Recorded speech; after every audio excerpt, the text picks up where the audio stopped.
Traveler, Paimon, great timing. We got a lot of letters in the mailbox, and I just finished sorting them into 4 groups. Nice work! Well, the real work hasn't even started yet. Which batch of letters should we read through first?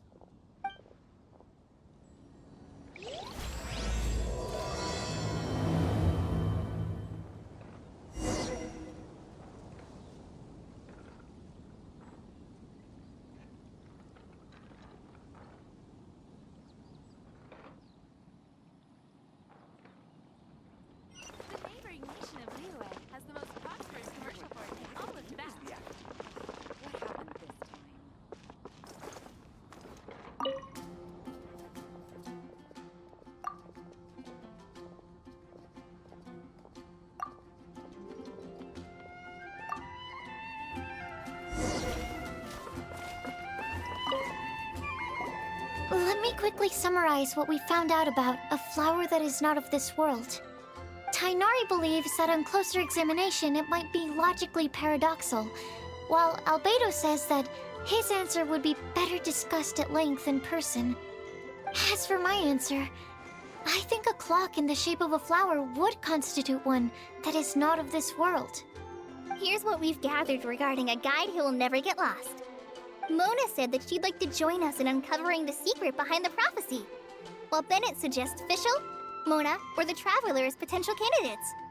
Mika didn't submit much, but he did draw a vegetation map for Master Tighnari and wrote up a dragon spotting calendar for Cyno. Amber also wrote in. She said that she sees herself as nobody's guide, but everybody's friend. As for one who would never lie, Rosaria removed herself from consideration, but both Razor and Cyno are willing to support us in our search. TIMAEUS seems to have forgotten to write to us. And finally, this is what we've gathered on a legend that never ends. Klee said that her mom has a number of friends who like to write storybooks. Nisa believes that legends live forever in people's hearts. I think that for a legend to be never-ending, it has to be filled with hopes and dreams, and actively passed from one person to the next. So, what are the answers to the 4 riddles, then? You're really smart, Paimon. I bet you can figure it all out in no time. Or, let's all share our thoughts on what we think the answers might be.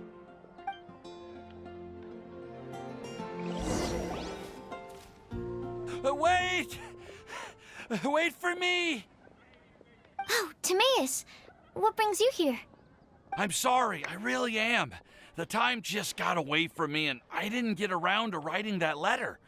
However, I'm happy to announce that I think I can be the one who would never lie. Huh? This is kinda sudden. Not that we don't trust you, TIMAEUS, but, could you elaborate a little after you catch your breath? Of course, of course.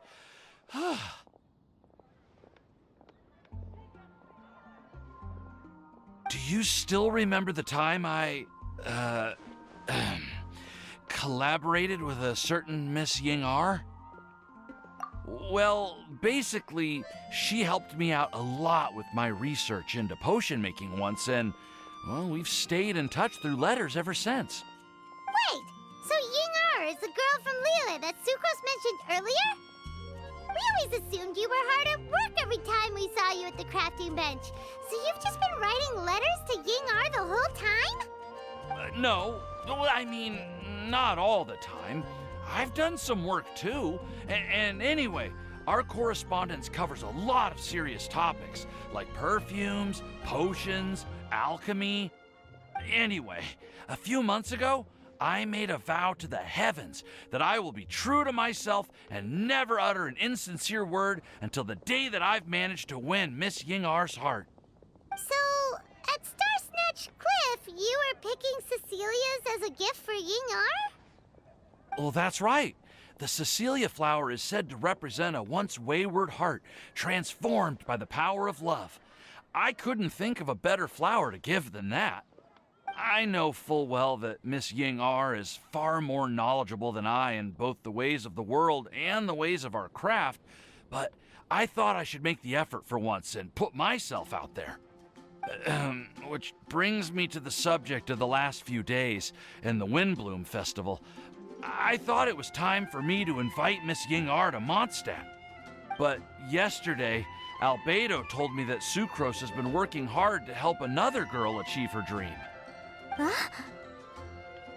And when I went to take a look at our roster, I saw that she'd done my remaining work for me. I feel incredibly guilty. I've been spending all of my time in my own fantasy world while everyone else has been bending over backwards to help other people. How could I ever hope to be worthy of Miss YING'ER's love if I'm so selfish? Oh, Timaeus. And that's why I've decided to join you. But then what about YING'ER? Yeah. Haven't you been planning this for over a month now? You said you were gonna invite her to Mondstadt. Well, yes, I did mention in my letters that I'd like her to visit, which is why I just sent her another gift with my hand-picked Windblooms, along with a handwritten letter. I explained that a matter of great importance has presented itself to which I must devote my full attention for the time being. As soon as it's resolved, I'll make haste to Liyue to pick her up in person. I made sure to package the gift and letter with the greatest care. All I can do now is hope that she'll understand. Point being, please know that I sincerely want to support you in this endeavor. Plus, I think I'm an honest person. As far as I recall, I don't think I've told a single lie in my life. Well, you certainly convinced Paimon with that speech. Don't worry, Timaeus. We won't let your determination go to waste. Thank you, Timaeus. Ah, thank you, everyone. I promise to do everything I can to help. Okay, so it looks like we found our one who would never lie. Great! Let's keep it up. On to the other three.